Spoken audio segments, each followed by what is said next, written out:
मास energy relation. लेकिन कई बार क्या है, हम ये जो मास एनर्जी रिलेशन है बेटा ये आपने पहले कर भी रखी है, और ये मैंने कराई थी mass energy relation 8th B में न्यूक्लियर पार्ट में बेटा मास एनर्जी रिलेशन कराया था बेटा मैंने, मास एनर्जी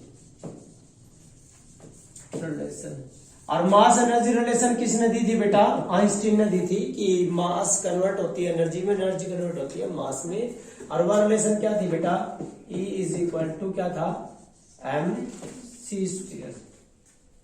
यहां आपने करा था बेटा कि 1 AMU इज इक्वल टू कितने था बेटा? 931 मिलियन इलेक्ट्रॉन वोल्ट। ये था, ये मास है बेटा और ये एनर्जी है। तो मास किस में कन्वर्ट हो रही है? एनर्जी में कन्वर्ट हो रही है। ये मैंने आपको करा दिया था। लेकिन बेटा मास डिफेक्ट के केस में मास एनर्जी रिलेशन कैसे निकालेंगे? तो मास डिफेक्ट के केस में वो कैसे निकलेगी बेटा? उसके लिए हम क्या करेंगे, देखिए अलग लेना है आपने मास एनर्जी रिलेशन के लिए। उसमें मास डिफेक्ट के केस में, in case of mass defect बेटा, तो मास डिफेक्ट के केस में, in case of mass defect, mass defect के केस में बेटा क्या था पता है आपको कि delta M is equal to क्या था आपका? यहां था Z number of proton into proton की mass plus number of neutron into एक न्यूट्रॉन की mass minus mass of the given nuclei. कौन सा बेटा? ये कोई न्यूक्लियाई था, इसकी मास, और ये आया था आपका मास डिफेक्ट आया था। ठीक है बेटे।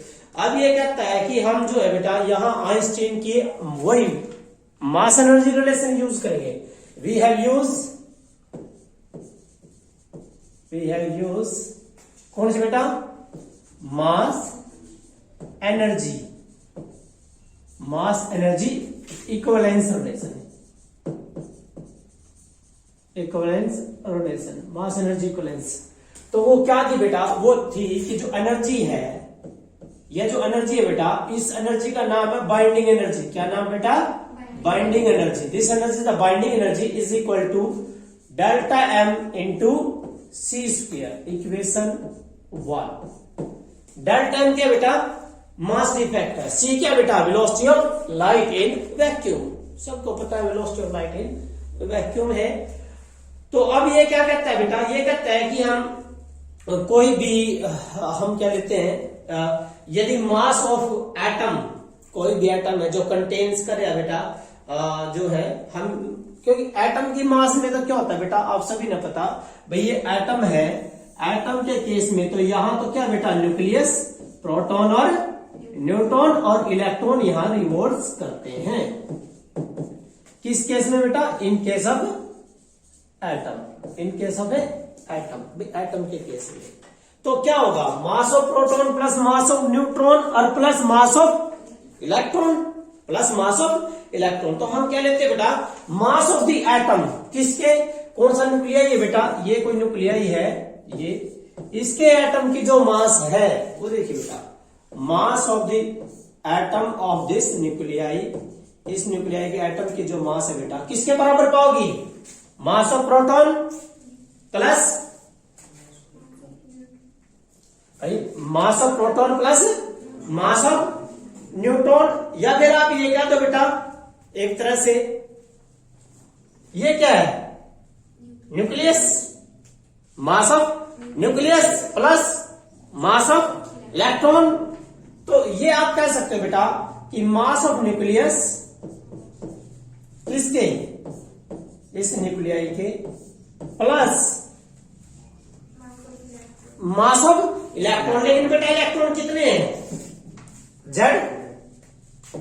और एक इलेक्ट्रॉन की मास कितनी होती है? Me। Z है नंबर ऑफ इलेक्ट्रॉन, एक इलेक्ट्रॉन की मास होती है बेटा Me माइनस बाइंडिंग एनर्जी। क्योंकि बेटा हम बाइंडिंग एनर्जी कितने इलेक्ट्रॉन्स हैं? जितने भी इलेक्ट्रॉन्स होंगे, जैसे हाइड्रोजन एटम यदि आप ले लोगे बेटा, कौन सा? Hydrogen atom. तो हाइड्रोजन एटम में कितने इलेक्ट्रॉन्स हैं?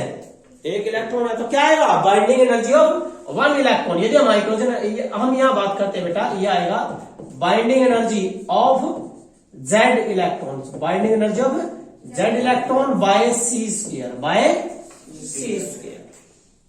बात करते हैं किस केस की? भाई ये क्या रिप्लेस करता हम? Hydrogen atom. किससे रिप्लेस करता बेटा? ये हाइड्रोजन एटम से रिप्लेस कर दो। जो ये क्या है कि मास ऑफ द हाइड्रोजन एटम, क्योंकि ये तो किसकी मास थी? एटम की थी। वो एटम जिसका न्यूक्लियाई कौन है? ये वाला है। तो इसका मतलब आपकी बार हमने क्या लिया है? हाइड्रोजन ले लिया। तो क्या बन जाएगी बेटा? मास ऑफ हाइड्रोजन एटम बराबर है बेटा न्यूक्लियस की मास। हाइड्रोजन एटम में न्यूक्लियस की मास किसके बराबर आओगी? न्यूक्लियस में क्या क्या होता है? हाइड्रोजन में ओनली प्रोटॉन, न्यूट्रॉन तो नहीं होता। क्योंकि बेटा हाइड्रोजन एटम की कॉन्फ़िगरेशन क्या है? 1H1 है। प्रोटॉन तो 1 हो गया, न्यूट्रॉन 0। इसका मतलब सिर्फ कौन है? प्रोटॉन। प्रोटॉन है, और प्रोटॉन भी कितना? ओनली 1 है। तो एक प्रोटॉन की मास प्लस खत्म हो गया। इलेक्ट्रॉन कितने हैं? एक electron into mass of electron minus क्या होगा बेटा? पर बाइंडिंग एनर्जी ऑफ किसकी? 1 electron, binding energy of 1 electrons by C square. बेटा सी की वैल्यू कितनी है? 3 इंटू 10⁸ 8। जब ये वैल्यू आप पुट करोगे बेटा, ये वाला फैक्टर आप निकाल लोगे ना, ये वैल्यू आप निकाल लोगे, binding energy of 1 electron by C square. नीचे सी का स्क्वायर हो रहा है बेटा, तो नीचे रकम क्या बहुत बड़ी है? अरे 10 की पावर कितना होता? 8 होता ना, और 8 का स्क्वायर कर दिया 16, तो 10 की पावर 16 तो बहुत बड़ी रकम होगी। तो इसका मतलब है ये जो चीज है बेटा, ये क्या आएगी? Very very small. क्या जाएगा बेटा? ये वेरी स्मॉल। जब वेरी स्मॉल है सो यू कैन नेग्लेक्ट। आप क्या कर सकते हो बेटा? नेग्लेक्ट कर सकते हो। तो इस केस में हाइड्रोजन एटम की मास बराबर होगी बेटा किसके? Mass of plus mass of proton plus mass of, ये हाइड्रोजन एटम की मास। तो अब क्या होगा बेटा? आपने क्या करना है? हम बाइंडिंग एनर्जी निकाल देते हैं। हम बाइंडिंग एनर्जी निकालोगे तो क्या करना आपने? Delta M into C square. Delta M का ये आपका Z into M P A minus Z M N into C का स्क्वायर। तो बेटा आप इसमें इंटू सी का स्क्वायर कर दीजिए, मल्टीप्लाई करो इस इक्वेशन में। देखिए क्या बनेगा। Next binding energy is equal to delta M की वैल्यू क्या थी बेटा? Z into M P plus A minus Z into M N minus क्या था बेटा? मास ऑफ द न्यूक्लियाई, ये वाला बेटा, इंटू क्या है बेटा? सी का स्क्वायर। इक्वेशन नंबर 2 या 3 जो भी है बेटा। मैं क्या करता हूं इसमें ना, जेड इंटू एम ई जोड़ देता हूं, Z into M E subtract कर देता हूं। Binding energy is equal to, मैंने क्या बोला बेटा? Z M P. मैं बोल रहा हूं जेड इंटू एम ई जोड़ दिया, जेड इंटू एम ई जोड़ दिया, जेड इंटू एम ई घटा दिया, कोई फर्क नहीं पड़ा। प्लस 2 कर दो, माइनस 2 कर दो, कोई फर्क नहीं पड़ा। तो प्लस ये वाली term A minus Z into M N minus mass of the nuclei कौन सा? Z A minus Z into M E. ए लो बेटा, एल इंटू में इंटू सी का स्क्वायर। Equation number 3। देखो बेटा ध्यान से, जेड इंटू एम ई जोड़ रखा, जेड इंटू एम ई घटा दिया, ये कोई फर्क नहीं पड़ा। लेकिन यहां से क्या कॉमन आ रहा है आपका? जेड क्या रहेगा? M P plus M E. पीछे देखना बेटा, M E plus M P mass of hydrogen atom. तो क्या आया? ये क्या बन गया? बाइंडिंग एनर्जी बन गई बेटा। Binding energy is equal to Z common आ गया, और ये क्या बन गया? Mass of hydrogen atom. Good. Plus A minus Z into M N minus बेटा, मैं माइनस दोनों मतलब कॉमन ले लू, ए लो मास ऑफ द न्यूक्लियस, भाई mass of the nucleus plus Z into M और इंटू सी का तो ये किसके बराबर है? या न्यूक्लियस की और या इलेक्ट्रॉन की, तो एटम की। ये न्यूक्लियस की मास और ये इलेक्ट्रॉन की, तो किसकी होगी? एटम की मास। तो बेटा ये जो है सारी जो इक्वेशन है ये क्या कर दोगे आप? चेंज कर दीजिए।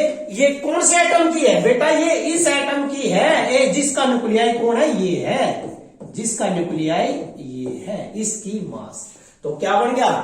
Binding energy is equal to क्या है बेटा?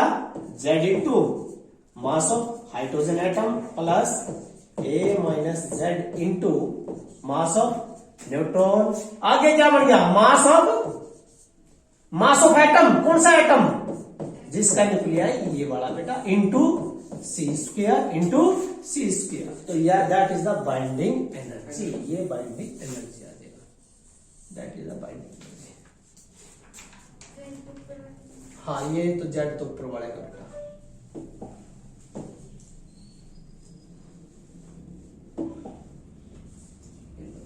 ठीक है बेटा, that is the binding energy.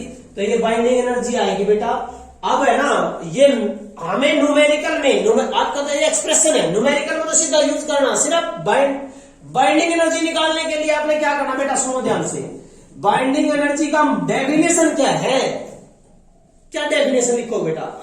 Binding energy definition क्या लिख सकते हो आप बेटा? सीधी सी बात है, वह एनर्जी जो बाइंड करके रखा किसने? प्रोटॉन और न्यूट्रॉन को। किसके अंदर? न्यूक्लियस के अंदर। The amount of energy which required to bind the proton and neutron into the nucleus, that is the binding energy. समझ गए मेरी बात? तो बाइंडिंग एनर्जी की डेफिनेशन क्या लिखोगे? क्या लिखोगे बेटा? The amount of energy required, the amount of energy required to separates the किसको? Proton and neutrons into the nucleus. अरे बेटा जो जिस एनर्जी का बंध रहे हैं उतनी एनर्जी चाहिए होना अलग कर खातर। बंध रहेगा माइनस, बंधी एनर्जी क्या? माइनस, और प्लस दे दे कर जाएंगे सेपरेट, अलग हो जाएंगे। तो ये क्या बेटा?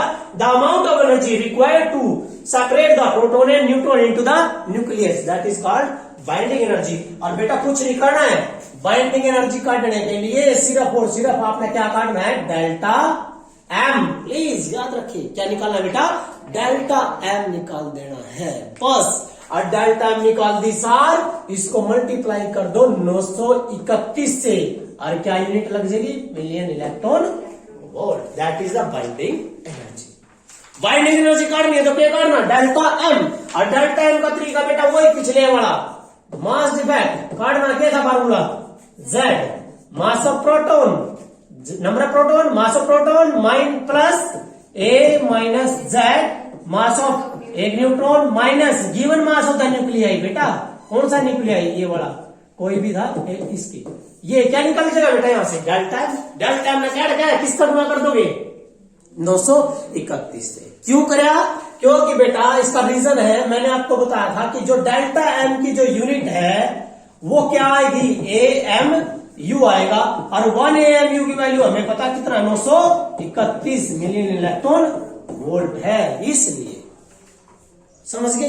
तो ये था बेटा डेल्टा एम। अब यहां पर है ना एक ग्राफ है बेटा, ये ग्राफ बहुत अच्छा ग्राफ है, बाइंडिंग एनर्जी पर न्यूक्लियॉन्स और बाइंडिंग एनर्जी पर न्यूक्लियॉन्स।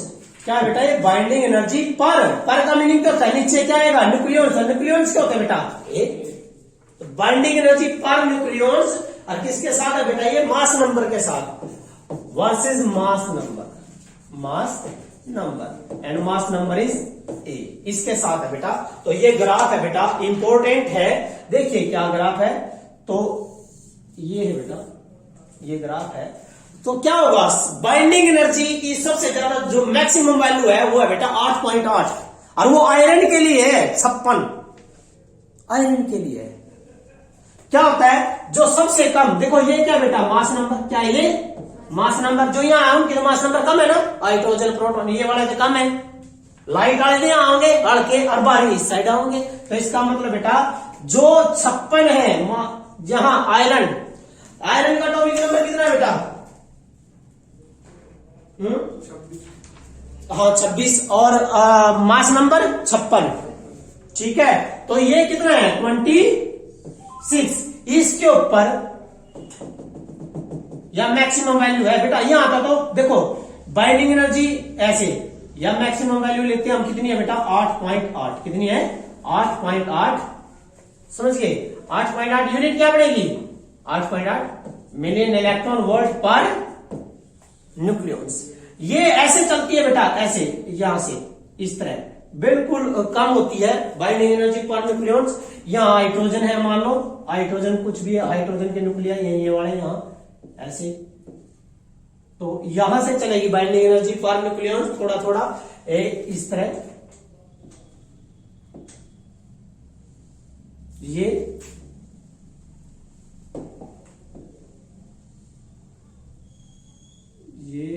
और सबसे मैक्सिमम वैल्यू किसकी है बेटा? मैक्सिमम वैल्यू किसकी है? ये 8.5 किसके लिए है? आयरन के लिए। किसके लिए बेटा? आयरन के लिए। और फिर क्यों जगह डिक्रीज, क्यों जगह बेटा डिक्रीज होती है बाइंडिंग एनर्जी पर न्यूक्लियॉन्स। ये वाले कौन है? इधर कौन है बेटा? इधर कौन है? हल्के न्यूक्लियाई, लाइटर न्यूक्लियाई। ठीक है बेटा, ये हल्के न्यूक्लियाई है। और इस साइड कौन है? Heavy nuclei. कौन है बेटा? Heavy nuclei. इस साइड कौन है? Heavy nuclei. हैवी न्यूक्लियाई की बाइंडिंग एनर्जी पर न्यूक्लियॉन्स क्या है? कम। अरे एक बात याद रखना बेटा, जिनकी बाइंडिंग एनर्जी पर न्यूक्लियॉन्स कम होती है वे क्या होते हैं? अनस्टेबल। क्या होते हैं बेटा? अनस्टेबल होते हैं। बाइंडिंग एनर्जी पर न्यूक्लियॉन जिनकी वैल्यू कम होती है, क्या वे अनस्टेबल, वे अपने आप टूटते रहेंगे। जैसे बाहरी न्यूक्लियाई है, बाहरी न्यूक्लियाई किसमें पार्टिसिपेट करते हैं? किसमें पार्टिसिपेट? Radio activity. किसमें बेटा? रेडियो एक्टिविटी में सपोर्ट करते हैं। और पता ही है ये वाले बाहरी वाले न्यूक्लियर फिजन, ये किसमें है बेटा? फ्यूजन के लिए रिस्पॉन्सिबल है। ये वाले किसके लिए है? फ्यूजन। ये वाले फ्यूजन और वो वाले फ्यूजन। समझ गए मेरी बात? तो ये याद रखना कि सबसे ज्यादा जो बाइंडिंग एनर्जी है वो कितनी है बेटा? 8.8 है। और किसके लिए? आयरन के लिए है। ठीक है बेटा, हल्के न्यूक्लियाई भी पार्टिसिपेट करेंगे न्यूक्लियर किसमें? फ्यूजन में, न्यूक्लियर फ्यूजन में। और बाहरी किसमें करेंगे? न्यूक्लियर फ्यूजन में। क्योंकि क्या है? अनस्टेबल। क्या बेटा? अनस्टेबल। नेक्स्ट देखो, स्टेबिलिटी। जो स्टेबिलिटी है बेटा किसी भी न्यूक्लियाई की स्टेबिलिटी फाइंड आउट करनी है तो किस तरह निकलेगी? बाइंडिंग एनर्जी पर न्यूक्लियॉन से। बाइंडिंग एनर्जी पर न्यूक्लियॉन से निकल रही है। कोई बाइंडिंग एनर्जी पर न्यूक्लियॉन किसके नजदीक है? 8.8 के नजदीक है, तो वो क्या? स्टेबल है। क्या वो? स्टेबल है। यदि कम है तो क्या वो? अनस्टेबल है। क्लियर है? तो बाइंडिंग एनर्जी पर न्यूक्लियॉन क्या फाइंड आउट करता है कि कोई न्यूक्लियाई स्टेबल है या अनस्टेबल है। ठीक है बेटा, तो ये था आपका टॉपिक।